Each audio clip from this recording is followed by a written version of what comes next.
Madame le maire, chers collègues, la présente délibération relative au bien-être animal est évidemment l'occasion d'évoquer le courriel reçu par l'ensemble des élus quant au traitement des pigeons auquel votre majorité semble ne pas désirer répondre.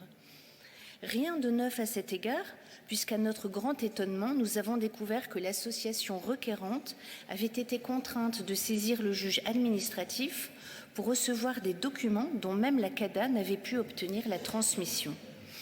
Sans doute, nous l'ignorons en l'état, notre commune a-t-elle ainsi dû assumer des frais de justice sanctionnant cette carence, qui semble ne pas être pour autant exceptionnelle, la commune écologiste de Grenoble ou celle communiste de Villejuif faisant actuellement l'objet de procédures similaires. À ce stade, il apparaît que notre ville conjugue plusieurs méthodes de régulation des populations, parmi lesquelles le gazage.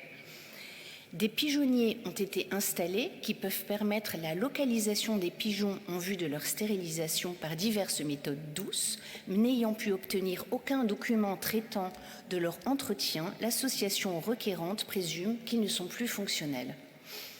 Cette situation est d'autant plus étonnante que le ministre de la Transition écologique, répondant au député Vincent Ledoux le 4 juillet dernier, a souligné que, je cite, « le contrôle des populations de pigeons en ville par destruction des individus ne constitue pas une méthode efficace sur le long terme, les effectifs prélevés se reconstituant rapidement ».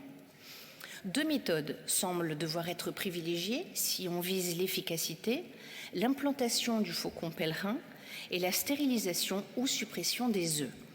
Une prise de conscience des habitants doit par ailleurs être favorisée afin de limiter le nourrissage des pigeons.